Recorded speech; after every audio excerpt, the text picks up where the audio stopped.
America மீது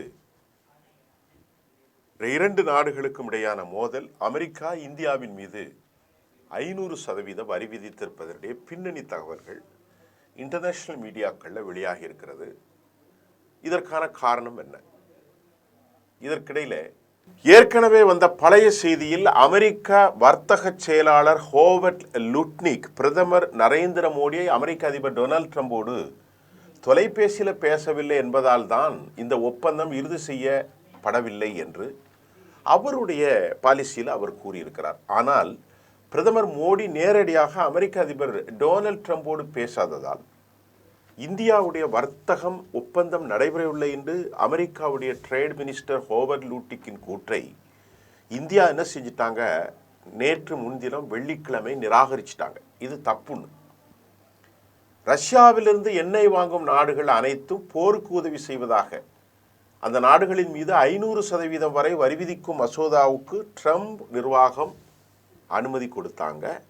அதுக்கப்புறம் தான் ஹோவர்ட் லூட்னிக் இந்த கூற்றை முன்வைத்தார். இந்திய அரசுக்கு ஒப்பந்தத்தில் உடன்பாடு இல்லை என்றும் அதனால் மோடி பேசலை அப்படின்னு ஹோவர்ட் லூட்னிக் சொன்னார். ஹோவர்ட் லூட்னிக்கின் கூற்றுகள் குறித்து இந்தியாவினுடைய எக்ஸ் தூதர் முன்னாள் தூதர் கேசி சிங் அவர் எக்ஸ் தளத்தில் இது ரொம்ப ஆச்சரியமாக இருக்குது, ட்ரம்ப் நிர்வாகத்தோடு நடைபெறும் பேச்சுவார்த்தைகளில் 2 பிரச்சனைகள் உள்ளன அவர் சொல்கிறார். ஒன்று, பொருளாதாரத்தினுடைய முன்னணி பெரும் போட்டி அடிப்படையாக கொண்ட அவர்களுடைய கணிக்க முடியாத கோரிக்கைகள், பாயிண்ட் நம்பர் 1. 2வது, ட்ரம்பினுடைய ஈகோ.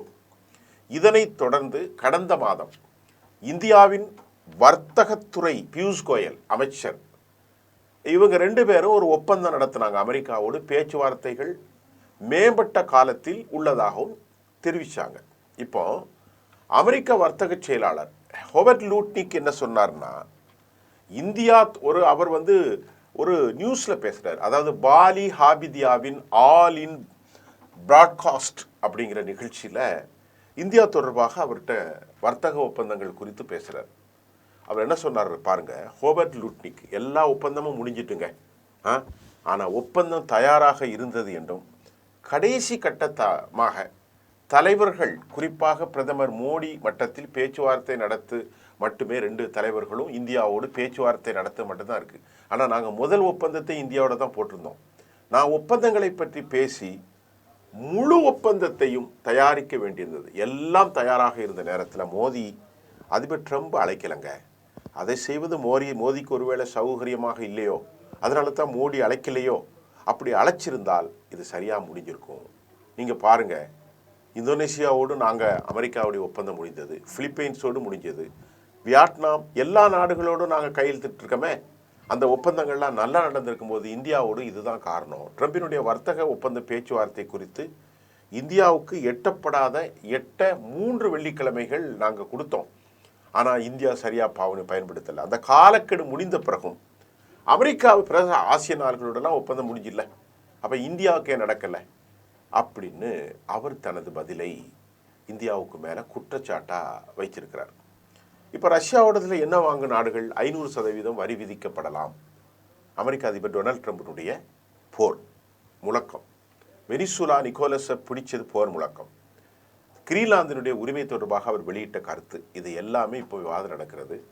இதற்கிடையில் ரஷ்யாவிலிருந்து இந்தியா வாங்கக்கூடிய எண்ணெய் 500% வரி வரை விதிக்கப்படும் என அமெரிக்க அதிபர் தெரிவித்ததன் மூலம் ட்ரம்பினுடைய முடிவுகள் எங்கு செல்லும் அல்லது அவரது முடிவுகளுக்கு ஏதேனும் எல்லை உள்ளதா அப்படின்ன பல கேள்விகளை உலகம் முழுவதும் எழுப்பி வந்திருக்கிறாங்க. ட்ரம்பை தடுக்க முடியுமா? இப்போ நியூயார்க் டைம்ஸுக்கு ஒரு பேட்டி அளிக்கிறார் அமெரிக்க அதிபர் ட்ரம்ப். ஒரு பேட்டியில் தனது உலகளாவிய அதிகாரங்களுக்கு ஏதேனும் எல்லைகள் உள்ளவா என்று கேட்குறாங்க நியூயார்க் டைம்ஸ். ஆம், ஒரு விஷயம் மட்டும் உள்ளதுங்க, என் சொந்த நெறிமுறை, என் சொந்த சிந்தனை, அதனால் மட்டுமே என்னை தடுக்க முடியும், வேற யாரு சொல்லு நான் கேட்க மாட்டேன் அப்படின்ட்டார். யாரு?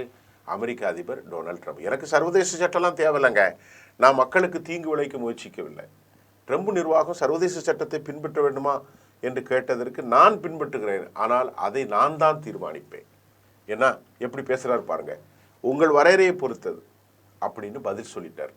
அப்புறம் நியூயார்க் டைம்ஸினுடைய அடுத்த கேள்வி, இராணுவ பொருளாதாரம் பொலிட்டிக்கல் எஃபர்ட் சக்தி குறித்து எந்த வழியை பயன்படுத்தி அமெரிக்கா மேலாதிக்கத்தை ஒருங்கிணைக்கும், கன்வர்ஜென்ஸ், தனது சுதந்திர மதிப்பீடு பற்றியும் ட்ரம்பின் மதிப்பீடு அவரது உலகத்தினுடைய கண்ணோட்டத்தின் மிக தெளிவான ஒப்புதல் வாக்குமூலமாக இருந்ததாகவும் நியூயார்க் டைம்ஸ் சொல்லுது. அவர் இஷ்டத்துக்கு தான் செய்வார், சர்வதேச சட்டங்களை மீறார் அப்படின்னு சொல்லியிருக்கிறது. இதற்கிடையிலேயே டொனால்ட் ட்ரம்ப் ஃபாக்ஸ் நியூஸுக்கு ஒரு பேட்டி கொடுக்குறார். முதல்ல ஒரு பேட்டி நியூயார்க் டைம்ஸ்க்கு ஒரு போட்டி, இப்போ ஃபாக்ஸ் நியூஸுக்கு.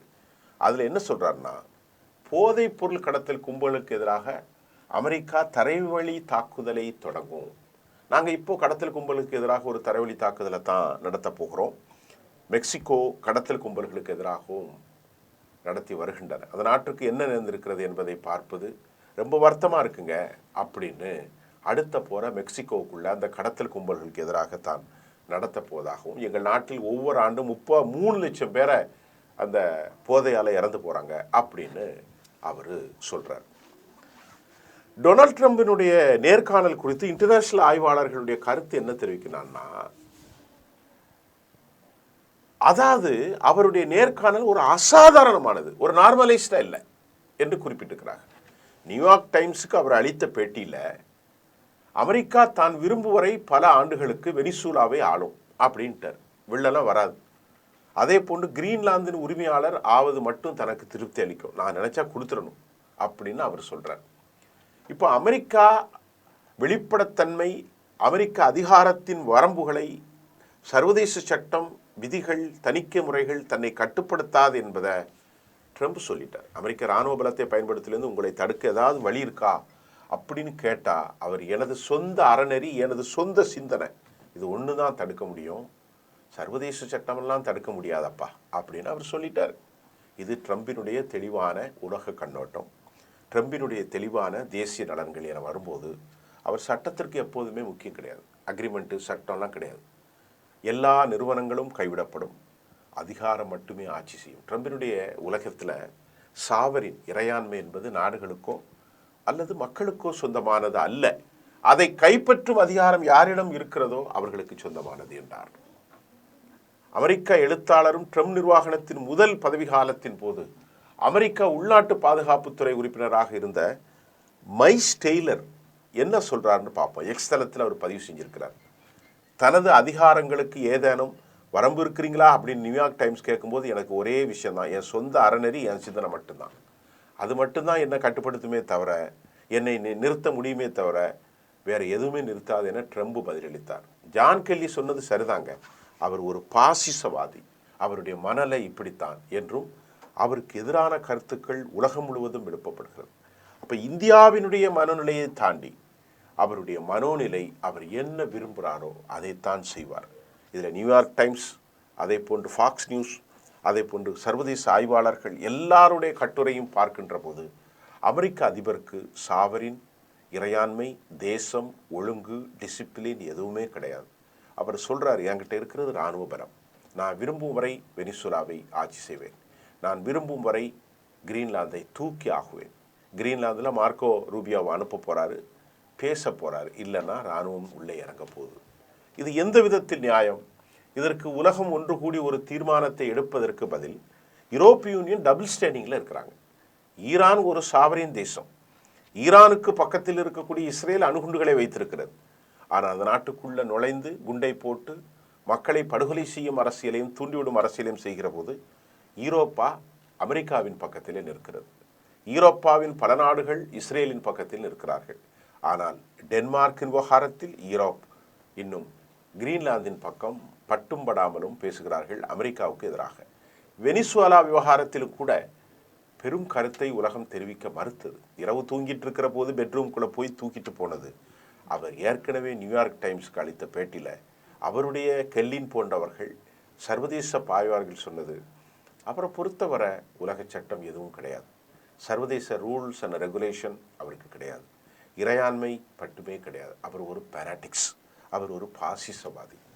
அவர் சொல்கிறாரு, எனக்குன்னு ஒரு அறநெறி வச்சிருக்கிறேன், மாரல் கோட், எனக்குன்னு ஒரு ரெஸ்டோரேஷன் இருக்குது, இட் இஸ் ஆஃப் மீ, இது என்னிலிருந்து வெளிப்படும், த இன்டென்ட் ஆஃப் மீ, எனக்குள் இருக்கும் இந்த இன்டென்ட், இந்த ஆட்டிடியூட் என்னை ப்ரொவோக் பண்ணும், என்னை இன்ஸ்டிகேட் பண்ணும், எனக்கு ஒரு சமீட்சை கொடுப்போம், ஒரு அலாரமிங் ஆஃப் மை செல்ஃப், எனக்கு ஏற்படுகிற இந்த எச்சரிக்கை அலாரமிங், என்னுக்கு ஏற்படுகிற உத்வேகம், உந்துதல், அது மட்டும்தான் செயல்படுத்துவேன்.